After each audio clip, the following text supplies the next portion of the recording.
Have you ever thought about, why am I doing Pilates? You look at your exercises because everyone knows, yes, it helps with posture and strength and control. But you look at some of these exercises and go, what is this? I would never do this in real life. Like, I want to be functional. I'm going to show you how Pilates can be functional in everyday life. Couple of things. Let's talk about getting in and out of bed. How do you do it? Do you wake up in the morning and it feels like you need to do a million things before you can get moving because of stiffness and pain, and you're doing this weird thing where you're trying to roll over and then swing the legs to get yourself up because you're just not strong enough to get yourself out of bed? I can show you a much easier way, and if you've done Pilates before, you'll be very familiar with this exercise. Lying down on your back, looking very similar to our roll up. When we have those core muscles and the strength and mobility in our spine, we can easily, lying flat on our bed, and yes, the arm exercise is not always necessary, but curl ourselves up with control. And I'm sure you recognize that move. Now, isn't that so much easier than the rigmarole of swinging the legs to the side, flinging yourself up? And yes, sometimes in the morning, maybe you're a little bit stiff and tight, but do a couple then. We get moving in that spine. We can even do baby little roll-ups. This is why the Pilates exercises are functional. How many times have you gotten out of bed and thought, it would be so much easier if I could just sit up, instead of trying to find these weird, wonderful ways to get out of bed?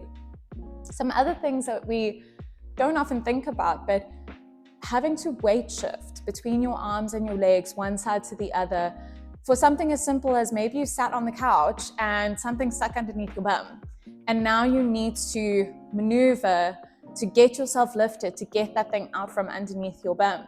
So having, I don't know, the remote control stuck under your bum and you're like, I can't get it, shift the weight to get off.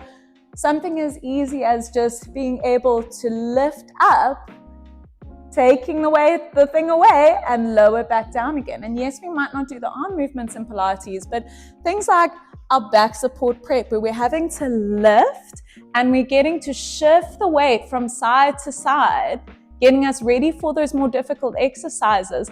This is helping you for those everyday life experiences where you're having to lift your bum up and free up a limb in order to do something like pulling the sheet out from underneath your bottom while you're in bed. And then that would go as well if you're lying down on your back. This is where that back support comes in. So we do back support up here and we lift up, but you can also do back support down here and bend those knees a little bit, lift up. This could also be similar to a pelvic curl. So if you've got your legs straight, you lift that bum up, pull out whatever's underneath there and lower back down. Or you can do something more similar to a pelvic curl, where we lift that bum up to peel the spine, pull out whatever was there, and slowly lower back down again. So all these exercises are actually really intentional and really functional. You just might not think of them that way because they look quite different to what we do in everyday life up until you actually incorporate them into everyday life. Some other smaller things that we don't even think about is picking something up off of the floor. And I'm sure everyone has heard the age-old adage of lift with your knees and not your back. Our back is super strong if it is trained correctly. And within reason, you are lifting something that your body is able to lift, because the reason why we get back issues is your ability to lift is less than the load that you were lifting. So if we make that back strong and mobile, it increases your ability of how much you can load. So what a lot of people do is excuse me, my legs are super stiff today. It's what Pilates does. They do the bend, keeping the back straight and lifting back up. And that's really helpful, especially if you're lifting up really, really heavy loads. But what if you want to pick up a sock from the floor or a shoe from the floor? You don't need to do that to pick up a shoe. And this is an exercise that we do at the start and end of every class, is our roll down. So being able to articulate your spine vertebra by vertebra to help improve that mobility, pick something up and slowly curl back up while engaging the core to help support your spine and avoid the collapsing in those spinal discs. Well, not collapsing, more pressure on those spinal discs. It gives you the preparation and the support for being able to slowly build up that strength. And this is also with all the other exercises we do in Pilates, to be able to pick up heavier things. So I don't know, maybe your kid lifts their bike lying around. You don't want to go and grab it, pick it up, being able to just curl down and pick it up and stabilize the spine to pick up that bag. These are the kind of things that Pilates trains us with. Another one thing that I would like to show you, because I think a lot of people underestimate the value of these types of exercises and they think, oh, it's just to improve the flexibility of my hamstrings. Yep, it is, but it's more to improve the mobility and lengthening of your spine to be able to reach with a long lever. So if you did have to reach for something like getting a pot out of a high cupboard, you're able to have that flexibility and lengthen your spine while also the support to be able to carry that load.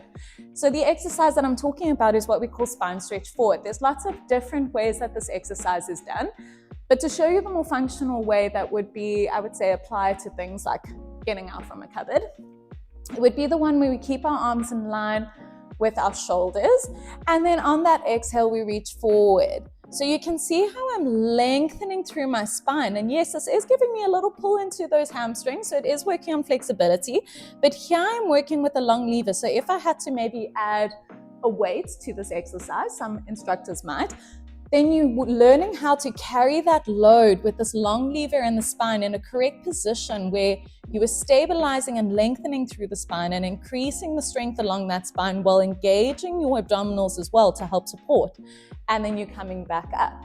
So if you're wanting to reach for that nice high cupboard, something is blocking your way, you can reach and lengthen through that spine to grab while drawing in those abdominals to help stabilize you. Pick that thing up and you don't feel like your spine is going to collapse on you. So these are just a couple of ways and exercises that show how Pilates is functional. So it's bringing in things that we have in our everyday life that I would say builds on each other. So the flow of the Pilates classes is very, very intentional. It's created in a way that it's building your body's strength and capabilities so that your core, which is your transversus abdominis, your multifidus, which are the muscles along the spine, your diaphragm, hence why every Pilates instructor talks so much about breathing, and your pelvic floor muscles. So it's incorporating the whole core together to be able to support your spine. And Joseph Pilates did once say, you're only as young as your spine. So all of the flow of the exercises and the strength is to make sure that you can incorporate that into your everyday life. So when you catch yourself slumping over at a desk, go, oh, sitting up tall, finding that length, because your body automatically understands where the correct placement and the correct posture is. And so it's not about having that perfect posture all the time, but being able to understand when you're not in that perfect posture. So you can protect your spine and protect your body, because everything comes from the center as we work our way out to our arms and our legs. And if we don't have a good base, then everything else is not going to function well.